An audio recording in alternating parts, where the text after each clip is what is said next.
Colin Cowherd. And Alex, you can throw this up on the screen whenever you're ready. Colin Cowherd released his early NFC North predictions. He has the Lions winning the North at 10-7, and then he has the Vikings and the Packers. The Vikings and the Packers and the Bears all relatively close to the Lions, all within a game or two apart. Look, you think 10's enough?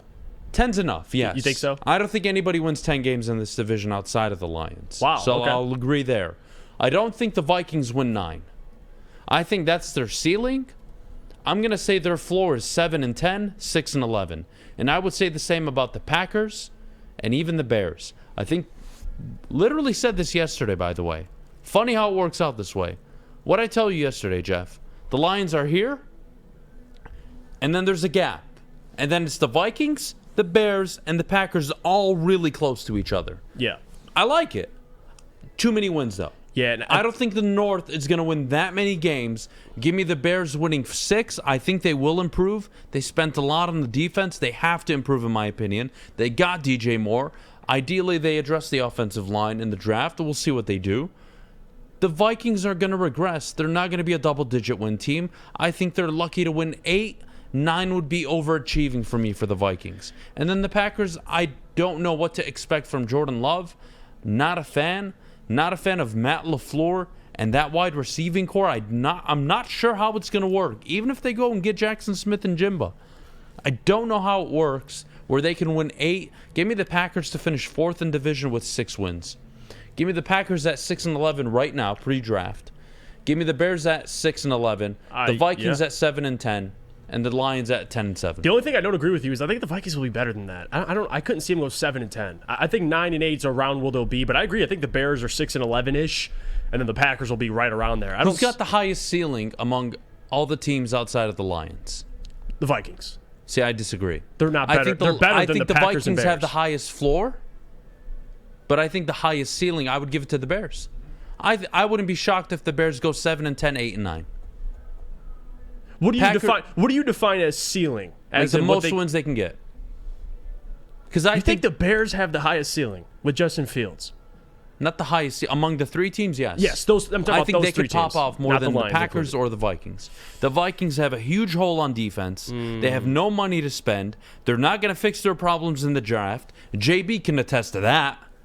He just did their mock the other day. It's not getting better in Minnesota. I agree. I'm telling you, Minnesota's going to lose a lot of games this year, and it's going to come quick. I like the Bears. I just think there's too much the Bears have. I know they addressed a lot, but there's too much the Bears have to fix to just assume that they have the highest ceiling. Like, they still don't have an offensive line. Well, I've seen Justin Fields play, and he's dynamic. Yes. And I think you can win with that type of play style. I don't know how much, but I have a defensive-minded head coach there, and they loaded up on the defense. I expect them to be better on defense than the Vikings. Yeah. Packers are going to struggle on offense, in my opinion. I would not be shocked if this division ended up the Lions at 11-10 wins, the Bears at 7 or 8, and the Vikings and Packers really falling off this year. And I guess the Bears do have the most draft assets, so if you're going off of that as well, they're going to be able to fill a lot of holes. But still, I'm going to roll with the Vikings here. I don't think they win 13 games. Don't get me wrong. They're not winning 13 games, but I could see them even getting 10 wins, max. Like, I know you're a little low on the Vikings, but I don't think they're going to go from 13 to 7 wins. I love the coach. Yes, I really do. You loved him last year as a team. You can't go from having a really bad defense to gutting it all completely, not improving it, and going 11-0 in one possession games. That's not going to happen again. If they play 7 one possession games this year, they would be lucky to go 4-3. It's not going to happen for the Vikings this year. I just don't see it. So go for it. They got Byron Murphy. They signed a corner. He's all right. I'm not saying these are great players, but they did address up Marcus Davenport. They added another edge rusher. They didn't cut Zadarius Smith, which I thought they were going to, and that was a big one for me.